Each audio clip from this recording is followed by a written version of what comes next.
जो उत्तर प्रदेश के टूंडला नगर से हमारे बीच पधारे हैं, जिनका नाम है श्री लटूरी सिंह लठ।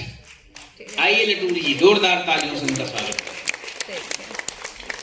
और अब मैं आवाज देना चाहता हूं माया नगरी, हमारी औद्योगिक नगरी भारत की माया नगरी यानी मुंबई से हमारे बीच पधारे सरदार वाहेगुरु भाटिया जी का। आइए सरदार जी, ये आपको हंसा हंसा के लोट-पोट कर देंगे। और मैं बड़े सम्मान के साथ आवाज देना चाहता हूं हमारे बीच झीलों की नगरी, मध्य प्रदेश की हृदय स्थली भोपाल से हमारे बीच में पधारी साबिया असर साहिबा। आइएगा दोस्तों, ये जो महफिल है आज की बहुत ही जानदार और शानदार महफिल होने वाली है।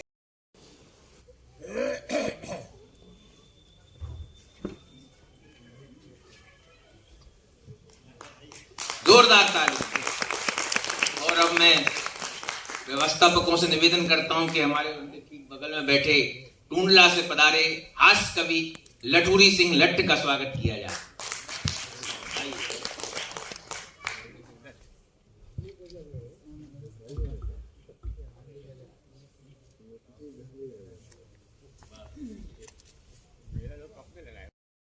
को गोल कहते हैं, आपने सबने पढ़ा है धरती गोल है। वैज्ञानिक पंक्ति पढ़ रहा हूं, आप समझ जाएंगे, तबीयत खुश हो जाएगी आसनसोल वालों की। तपस्वी और ज्ञानी इस धरा को गोल कहते हैं, और लिखी ये बात जिस बुक में उसे भूगोल कहते हैं। तपस्वी और ज्ञानी इस धरा को गोल कहते हैं, लिखी ये बात जिस बुक में उसे भूगोल कहते हैं। लिखी ये बात जिस बुक में उसे भूगोल कहते हैं। जहां आसन लगाकर लोग सुनते सोल से कविता, सोल अंग्रेजी वाला है ये, आसन लगाकर, जहां आसन लगाकर लोग सुनते सोल से कविता, इसी पावन धरा को लोग आसन सोल कहते। कि बच्चे नो ही अच्छे, बच्चे नो ही अच्छे, ये नो बच्चे लालू की छवि के प्रतीक है सच्चे। बच्चे नो ही अच्छे, लालू का संदेश है, हम सबको उपदेश है। कम से कम 9 बच्चे हो, 10 हो और भी अच्छे हो। कम से कम 9 बच्चे हो, 10 हो और भी अच्छे हो। जितनी होगी आबादी, कौम बनेगी फौलादी। बच्चे पैदा खूब करो, खा खा रबड़ी के लच्छे। बच्चे नो ही अच्छे, बच्चे नो ही अच्छे, बच्चे नो ही अच्छे। जिनके घर 9 बच्चे हैं वे नसीब के अच्छे हैं। काय काय संगीत बजे, 3 in 1 का साज सजे।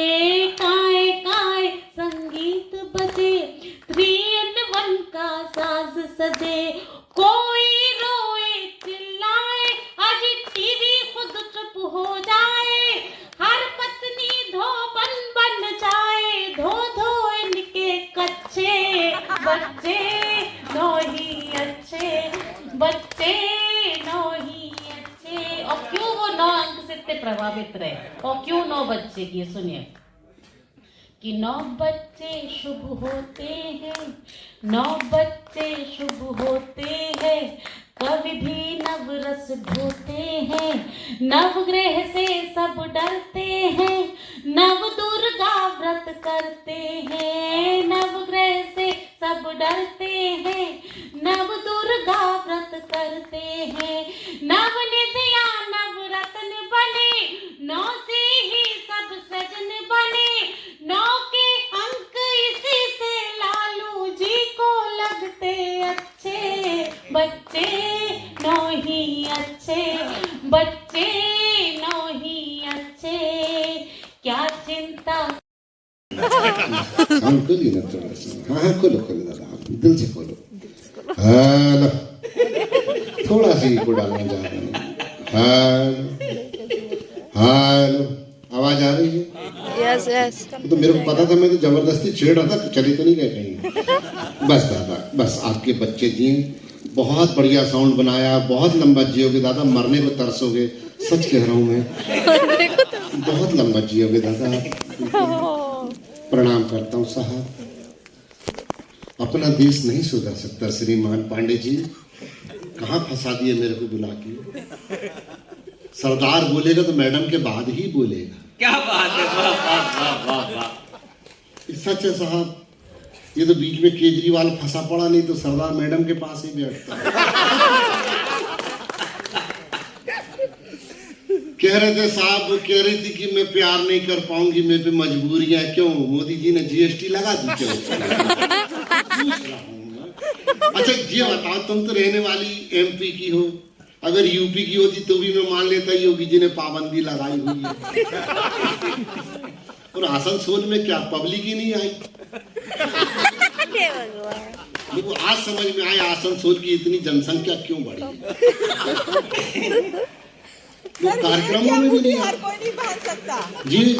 जिस तरह हीरे की अंगूठी हर कोई नहीं पहन सकता, उसी तरह कवि सम्मेलन को हर कोई नहीं समझ सकता। बहुत बढ़िया, जोरदार तालियां, जिंदाबाद जिंदाबाद। नहीं, कवि सम्मेलन को आप समझो मत समझो, ये सरदार को भी कोई नहीं समझ सकता।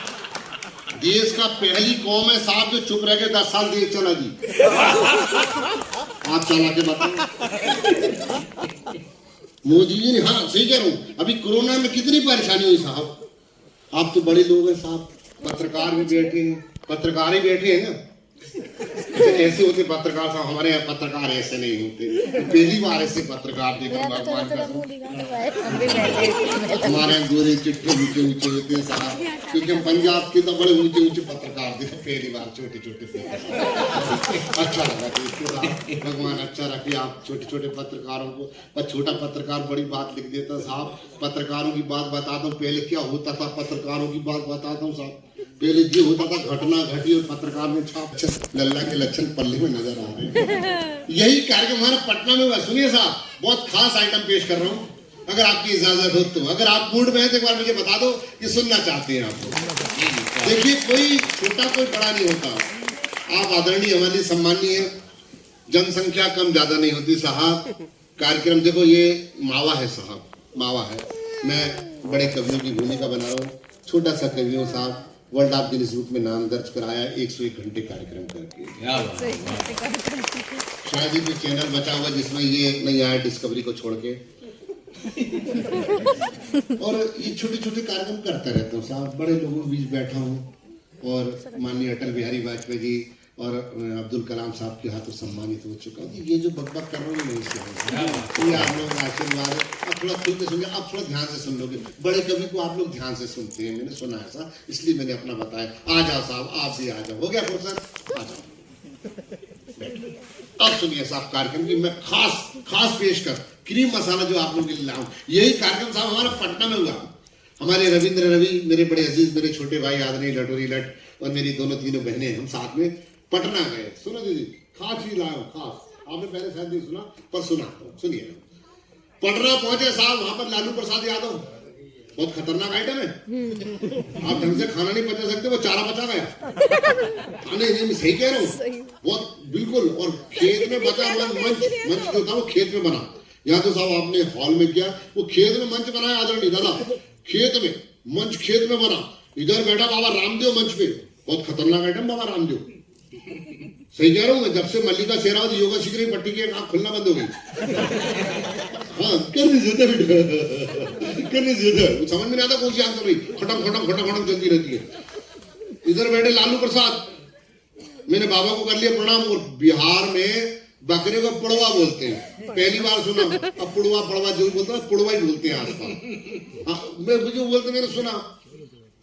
तो लालू प्रसाद यादव इधर बैठे हुए और रावड़ी वो अपना बाबा रामदेव इधर। मैंने कहा बाबा प्रणाम कर ली सीधा बेटा, कर ली सीधा। अरे मैंने कहा मेरे बाप प्रणाम कर रहा हूँ, प्रणाम बेटा, प्रणाम प्रणाम बेटा, प्रणाम प्रणाम। मैंने कहा बाबा मेरा मन पूजा में नहीं लगता। सरदार तेरा मन पूजा में नहीं लग रहा? मैंने कहा नहीं बाबा मेरा मन पूजा में नहीं लगता। एक काम करो बेटा, पूजा को दरबार में ले आओ, मेरे भक्तों का मन लग जाएगा। अच्छा बाबा इतना इतना खतरनाक है कि लोग बोलते हैं साइकिल चलाओ और खुद BMW में निकल लेता हूँ।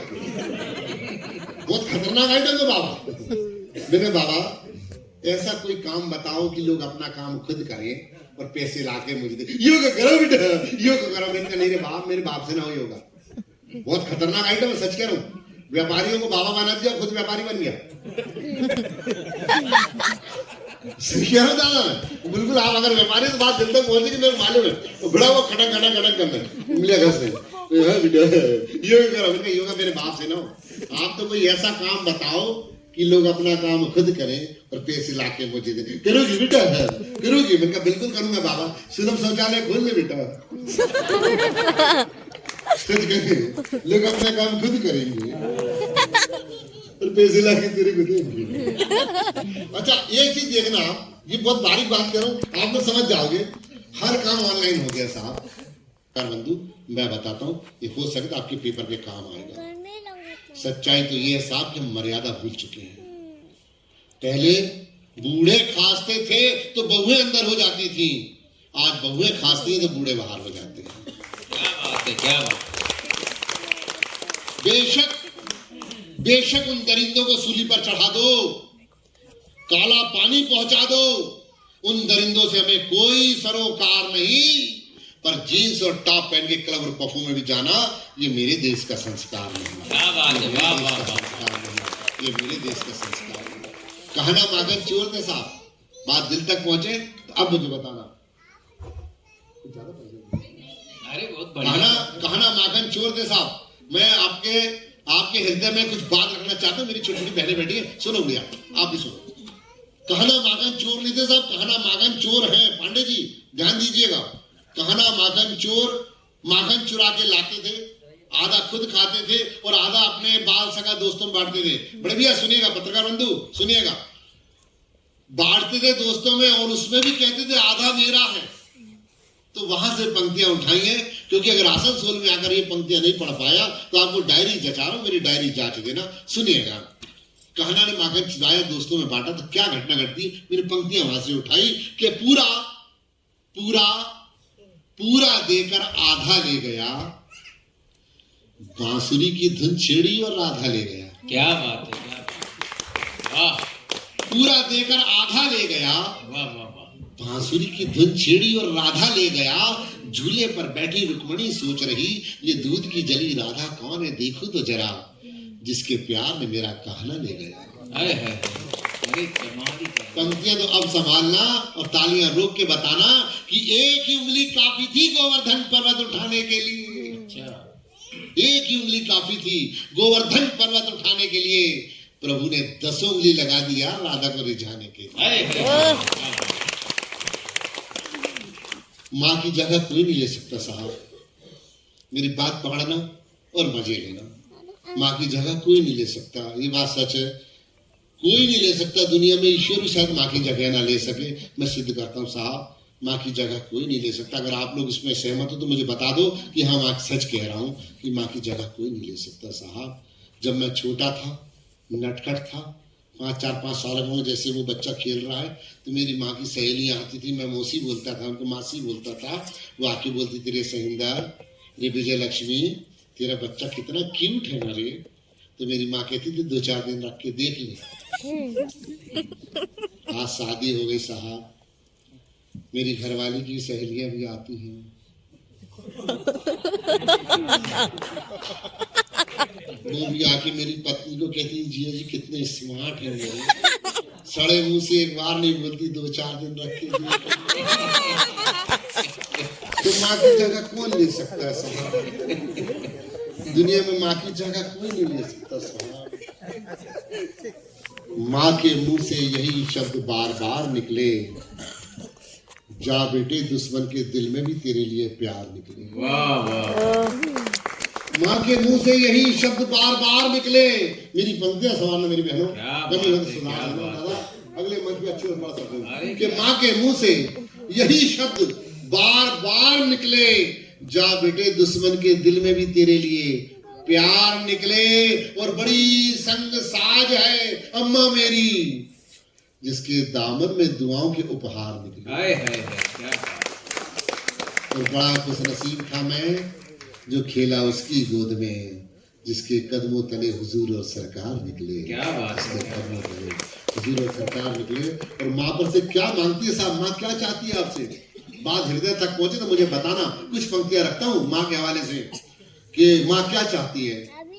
माँ इसी बात का हल चाहती थी। दादा सुनिए, माँ इसी बात का हल चाहती थी, आज नहीं तो कल चाहती थी। और वही बेटे मांग रहे छत अलग अपनी, जिनके सर पर वो अपना आंचल चाहती थी। क्या कहने, वाह वाह वाह। इसी बात का हल चाहती थी, आज नहीं तो कल चाहती थी। दुख भरे दर्द भरे वक्त में बेटों के साथ 2 पल सुकून के चाहती थी। माँ इसी बात का हल चाहती थी। क्या बात है, क्या आज नहीं तो कल चाहती थी। और दूध के बदले बुढ़ापे में सिर्फ 2 रोटी। क्या बात है। बहुत दिल तक पहुंचे तो, क्योंकि बहुत मार्मिक बात करने जा रहा हूं मैं, सारे चुटकुले पढ़ दूं कि दूध के बदले बुढ़ापे में सिर्फ 2 रोटी, नियम में इतना रद्दो बदल चाहती थी। माँ इसी बात का हल चाहती थी, आज नहीं तो कल चाहती थी। और घर तो क्या कोने में भी जगह न दी, अरे वो कौन सा सारा धरातल चाहती थी। क्या बात, बहुत उम्दा, इसी बात का हल चाहती थी। बहुत उम्दा। कोई पता नहीं है ममता जी, आपने भी नहीं मालूम है। जब मैं पढ़ता था कैसे बनाए माँ, सुनिए आनंद लीजिए कि, और ये युवा की यही कहानी होती है। संसार में जितने युवा हैं अध्ययन करते हैं, अध्ययनरत रहते हैं, वो कैसे एक्सीडेंटली बनते हैं कि जीने की उमंग लिए, जीने की उमंग लिए, खुशियों को संग लिए, खेले कूदे पढ़े लिखे होशियार हो गए, और बड़े बड़े ख्वाब देखे, हंसते गुलाब देखे, सैकड़ों सपन दिल पे सवार हो गए। तो देखा जब युवाओं को बेकारी से जूझते, तो स्वप्न दिल वाले सभी तार तार हो गए। और सरकारी काम की तलाश में चले थे हम, कुछ न मिला तो फिर एमआर हो गए। कुछ न मिला तो फिर, अच्छा जब व्यक्ति, अच्छा एमआर का प्रोफेशन आप जानते हो, डॉक्टर से बड़ा संबंध रहता है। तो मैं डॉक्टर से मिलता था। पूरे दुनिया में 1 जुलाई को डॉक्टर्स डे मनाया जाता है, आप सब लोग जानते होंगे 1 जुलाई को। तो साहब हमारे यहाँ ग्वालियर में भी डॉक्टर्स डे मनाया गया। तो डॉक्टरों को पता चला कि आज रविंद्र रवि कवि है तो ये अच्छा भाषण दे लेता है। ऑडिटोरियम था काफी बड़ा, 10-15 हजार लोग आए थे। उन्होंने कहा रवि जी आप ही भाषण दे दीजिए और थोड़ा सा हमारी तारीफ कर देना डॉक्टरों की। मैंने कहा कर देंगे, अपना तो काम ही यही है। हाँ तो साहब सच बता रहा हूँ, ताली अब बजाना, मैं आपको किस्सा सुनाऊंगा, आनंद आ जाएगा आपको। ऐसे ही ऑडिटोरियम बड़ा था, डॉक्टर्स डे था, और उन्होंने कहा हमारी तारीफ कर देना डॉक्टरों ने। मैंने कहा ठीक है साहब। मैंने यहीं से बात शुरू की और कितनी अच्छी तारीफ की, आपको लगेगा कि हाँ बात ठीक कह रहा है। और हम सबको ये बताया गया है। मैंने यहीं से शुरू की। मैंने कहा बहनों भाइयों, डॉक्टर जो है धरती पर भगवान का अवतार है। बहनों भाइयों, डॉक्टर धरती पर भगवान का अवतार है। इसलिए यदि आपको कभी डॉक्टर के पास जाना पड़े तो ये सोच कर जाना कि हम भगवान के ही पास जा रहे हैं। बात तो मैंने ठीक कही थी, इससे बड़ी और तारीफ क्या करूं। भाई साहब जैसे आपने तालियां बजाई, ऐसे वहां भी लोगों ने तालियां बजाई, लेकिन बाद में डॉक्टरों ने मुझको बजाया। बोले साले हमारे बारे में ऐसा बोलता है। अरे मैंने कहा डॉक्टर साहब मैंने तो अच्छा ही बोला है, वरना आपको तो पता नहीं है कि लोग आपके बारे में क्या क्या बोलते हैं। बोले क्या बोलते हैं? मैंने कहा लोग ये बोलते हैं कि जब भगवान किसी से नाराज होता है तो वो डॉक्टर के पास भेजता है, और डॉक्टर अगर किसी से नाराज हो जाए तो सीधा भगवान के पास। तो बात तो मैंने ठीक ही कही थी साहब, एक बार जोरदार तालियां बजा दें। ये मेरा परिचय था साहब। वो नसीम जी आने वाली हैं वीआईपी कभी। अभी कपिल शर्मा शो आप लोग कितने लोग देखते हैं? मेरे ख्याल सब लोग देखते होंगे। आपको बता दूं उस कपिल शो में वो चीफ गेस्ट रही हैं। कपिल शर्मा उनका फैन है। ये आप लोगों का सौभाग्य, हमारा सौभाग्य कि वो इस मंच पर आ रही हैं। इसलिए वीआईपी जब आते हैं तो थोड़ा सा पलटना मत कभी, ये दिन बड़ी मुश्किल से मिलता है। पलटना मत कभी, ये दिन बड़ी मुश्किल से मिलता है। हदें सब टूट जाती हैं कोई जब दिल से मिलता है। और मुझे लगती है दुनिया की हर एक दौलत बहुत छोटी, मेरी गजलों को इतना हौसला महफिल से मिलता है। जोरदार तालियों से स्वागत करें मुमताज नसीम साहिबा। बहुत बहुत शुक्रिया। सबसे पहले तो माफ़ी चाहती हूँ, थोड़ा सा देरी से पहुँची हूँ। उसका रीज़न आपके यहाँ जो लगन हो रहे हैं वो है। आज सुना है कि सबसे ज़्यादा लगन है, और मुझे इसका कारण ये भी बताया गया है कि कवि सम्मेलन में जो लोग कम आए हैं, उसका एक बड़ा कारण ये भी है कि जो लगन की वजह से यहाँ पर कमी है। लेकिन आप लोग सच में सुनने वाले लोग हैं। जी बिल्कुल। देखिए मैं दिनेश जी, आप बिल्कुल परेशान मत होइए, घबराइए नहीं। आपकी मेहनत वसूल हो चुकी है, क्योंकि अगर ये पूरा पंडाल भरा हुआ होता, ये जो ऑडिटोरियम में अगर भरा हुआ भी होता, तभी भी सुनने वाले इतने ही होते। ये वो लोग हैं जिनकी वजह से ये प्रोग्राम कराया गया था। तो आप अपने लिए एक बार जोरदार तालियां बजाइए कि इतनी, हो सकता है आप लोगों को भी कहीं जाना हो, लेकिन आप लोग हमारे लिए समय निकाल कर यहाँ आए, तो हम आपके बहुत आभारी हैं। बहुत शुक्रिया अदा करते हैं आप सभी का कि जितनी भी तादाद यहाँ मौजूद है, जिन भी परिस्थितियों में ये प्रोग्राम हो रहा है, हमारे लिए तो खुशी की बात है कि आप जितने लोग आए हैं उतने भी बहुत हैं। तो आप सभी से इजाज़त लेती हूँ। बहुत अच्छी अच्छी कविताएं आपने सुनी और आपको सुनने को मिलेंगी। लेकिन क्या बात है, मैं चाहती हूँ कि एक गीत जिसके लिए मुझे खासतौर पर कहा भी गया है, जी, वही गीत मैं आप लोगों के लिए हाजिर कर देती हूँ, क्योंकि मुझे कहा भी है और वक्त की एक पाबंदी भी है, तो मैं कोशिश करती हूँ कि वो गीत पढ़ूं सीधे सीधे। सुनिए। जी स्वागत है, स्वागत है। जो वक्त मेरे हिस्से में आया है, मैं कोशिश करूंगी कि गजलों से आपकी खिदमत करूं। सबसे पहले एक गजल तहत में पढ़ती हूँ। छोटी सी गजल है लेकिन मुझे अच्छी लगती है, मैं पढ़ती हूँ। आदरणीय रवि जी का भी शुक्रिया अदा करती हूँ। आप ही के जरिए मैं यहाँ आप लोगों से मुलाकात हुई है। आपसे मेरे ख्याल से 15-20 दिन पहले भी आसनसोल में आई थी, लेकिन आप लोगों से आज मुलाकात हुई। वो एक कॉलेज का प्रोग्राम था, उसमें आई थी। लेकिन आप लोगों से मुलाकात कराने का जो एक सूत्र है वो रवि जी हैं। इनके लिए भी आप जोरदार तालियां बजा सकते हैं। बहुत खूबसूरत संचालन कर रहे हैं आप।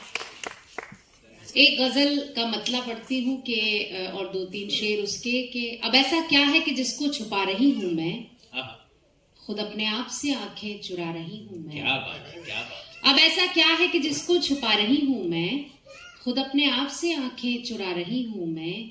वो एक बात जो कहना बहुत जरूरी है, उसी को कहते हुए हिचकिचा रही हूँ।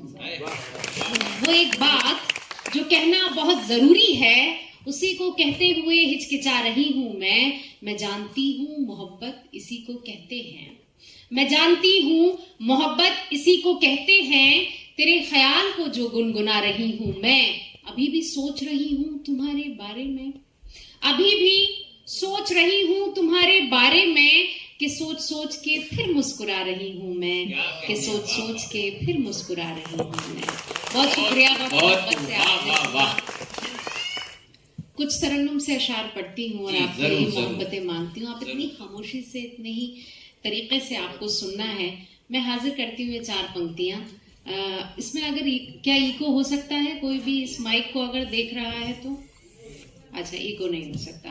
तो जैसा भी है आप सुने, मैं हाजिर करती हूँ, क्योंकि गला सभी का खराब है, तो अपनी एक कोशिश रहेगी। हाजिर करते हैं। स्वागत स्वागत है आप। प्यार की खुशबुओं का, प्यार की खुशबुओं का समंदर हूँ मैं, मुस्कुराता हुआ शोख मंजर हूँ मैं।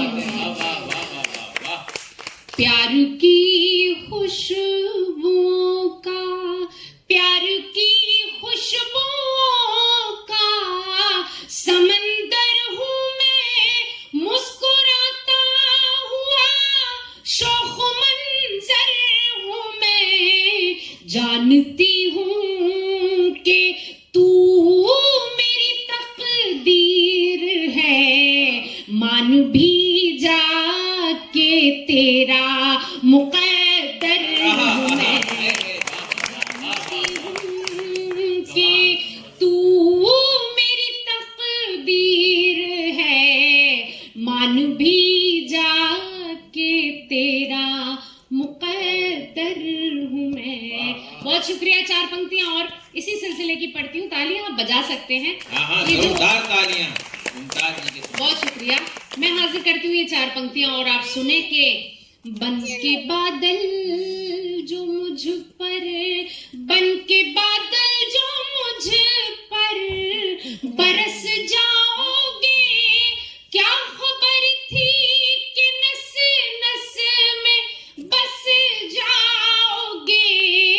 आज मौका है जी भर के तुम देख लो, देखने को वगरना तरस जाओगे। आज मौका है जी भर के तुम देख लो, देखने को वगरना तरस जाओगे। और ये 4 पंक्तियां भी सुने। घर से निकली तो थी, घर से निकली तो थी, मैंने सोचा न था इतनी मुश्किल मुलाकात हो जाएगी। क्या खबर थी कि मौसम बदल जाएगा और रस्ते में बरसात हो। या वो चले गए जिनके पड़ोसी पहले चले गए। मैं उन्हें भी प्रणाम करता हूँ। बस आप आनंद यूं ही लेते रहें, हंसते रहें, खिलखिलाते रहें। बैठ जाइए सर आप भी।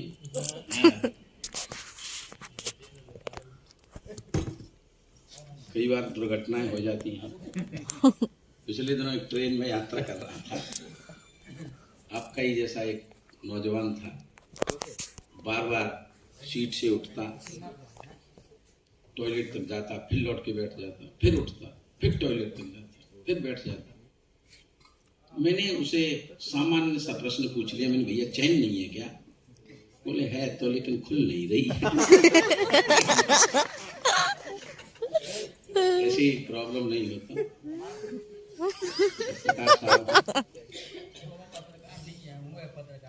अच्छा।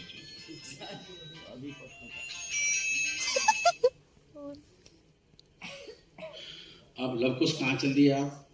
वैसे भी कम है भाई, यहाँ आगे आ रहे हैं। अच्छा, वो आगे आ रहे हैं। आप तो नजदीक से सुनना चाहते हैं। पहली बार देख रहा हूँ आसनसोल में लोग जोड़े से जा रहे आ रहे हैं। कौन फोन कर रहा है भाई?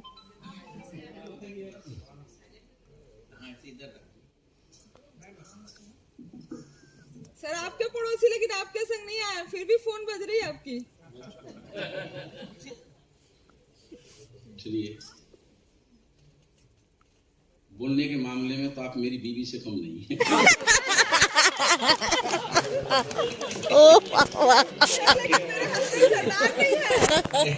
ये वो आपसे भी ज्यादा बोलती, उसी का कारण मेरा ये पक्ष साफ हो गया।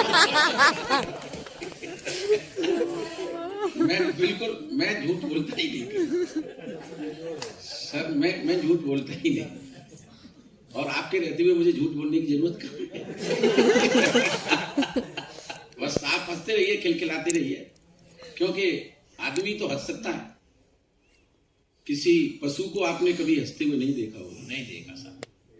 वो बात एक अलग है कि अगर कोई हंसने की बात हो और उसे सुनकर कोई पशु हंसने की कोशिश कर रहा हो, तो समझ लो उसमें आदमी होने के लक्षण पैदा हो रहे हैं। और हंसने की बात हो और आदमी होकर हंस नहीं रहा हो मुझे कुछ नहीं कहना। आप बहुत बुद्धिजीवी हैं, मैं तो बस इतनी प्रार्थना जरूर कर सकता हूँ कि जब तक मैं आपके समक्ष हूँ तब तक आप अपने पड़ोसी की तरफ देखते रहे कि वो क्या कर रहा है। अगर हंस रहा है तो समझ लो किसी आदमी के बगल में ही बैठे हो, वरना आदमी में कब आसाराम पैदा हो जाए। सब ताली बजा दो तो मुझे बहुत अच्छा लगेगा। क्या बात है, क्या बात है। समय की मर्यादा को मुझे भी ध्यान है, नहीं पर कम ओवर है मेरे पास, रन ज्यादा बनाने। आप हंसिए, जैसे तैसे कोरोना से हम मुक्त हुए हैं सर। एक बात मैं आपके बीच में करना चाहता हूं, जब कोरोना भारत की तरफ अपने पैर पसार रहा था उस समय पूरी दुनिया ये सोच रही थी कि अगर कोरोना हिंदुस्तान में गया तो हिंदुस्तान का सबसे अधिक नुकसान होगा, क्योंकि हमारा देश किसी भी प्रकार से तैयार नहीं था। न पर्याप्त डॉक्टर्स थे, न पर्याप्त अस्पताल थे, न कोई दवा तो थी नहीं उसकी पूरी दुनिया के पास। हिंदुस्तान का सबसे ज्यादा नुकसान होगा। लेकिन अब जब कोरोना जा चुका है तब सारी दुनिया इस बात को लेकर चमत्कृत है कि सबसे कम जनसंख्या के अनुपात में अगर किसी देश का नुकसान हुआ है तो वो देश है अपना हिंदुस्तान। क्या बात। ये सबसे कम नुकसान हुआ क्यों? क्योंकि लॉकडाउन में हम केवल लॉक हुए थे, लेकिन दहशत फैलाई जा रही थी। एम्स के डॉक्टर साहब बता रहे थे लक्षणों के बारे में, बुखार रहता है, खांसी होती है, मुंह का स्वाद चला जाता है, बाजार बंद थे, घर पे मसाले वसाले ला नहीं पा रहे थे, सब्जियों में स्वाद आ ही नहीं रहा था। अब ये भी नहीं कह सकते कि इसमें स्वाद नहीं है।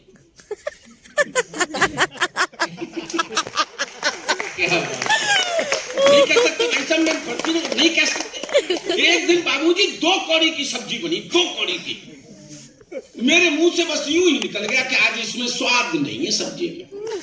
बस मेरा इतना ही कहना गुनाह हो गया।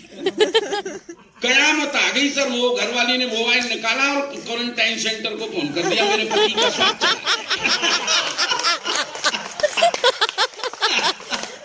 मेरे पति का स्वाद चला गया। 5 मिनट के अंतराल से ही अपने चरित्र को सड़क की छाती पर रगड़ती हुई एम्बुलेंस मेरे दरवाजे पर। 5-6 कोरोना की किट पहने हुए लोग निकले उसमें से यमदूत की तरह। 3-4 ने मेरे पैर पकड़े, 2-3 ने हाथ पकड़े और जबरदस्ती मुझे एम्बुलेंस में ठूस दिया। चल बेटे 14 दिन के लिए क्वारंटाइन। बाबूजी मेरा क्या अपराध था बताओ? इतना ही अपराध था तो मैंने ये कह दिया था कि सब्जी में स्वाद नहीं। वाह। अब क्वारंटाइन सेंटर में पश्चाताप के आंसू पी रहा हूं। लटूरी लट तुझे क्या पड़ी थी ये कहने की कि सब्जी में स्वाद नहीं। जला भुना बैठा बाबूजी में, लेकिन परेशानी मेरा वहां भी पीछा नहीं छोड़ रही थी। जो भी आता एक ही प्रश्न पूछता, भाई साहब आपके संपर्क में कौन कौन आया?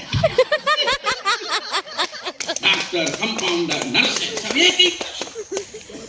कई बार तो प्रशासनिक अधिकारी भी आ जाते हैं, हाँ भाई साहब बता दो कोरोना फैलने से बच जाएगा, आपके संपर्क में कौन कौन आया था? मीडिया वाले एक ही प्रश्न, भाई साहब बता दो, मुंह में माइक ठूंस करके तुम्हारे संपर्क में कौन कौन आया था? मेरे संपर्क में आई थी मेरी सासू माँ, मेरे संपर्क में आई थी मेरी साली, मेरे संपर्क में आया था मेरा साला, सब मेरे संपर्क में आए थे मेरे ससुर जी। कर सबको 14 दिन के लिए क्वारंटाइन। सर उसको कहते हैं बदला लेना, और मैंने बदला ले लिया। जोरदार ताली बजाइए मेरे बदला लेने का तरीका। वाह वाह वाह।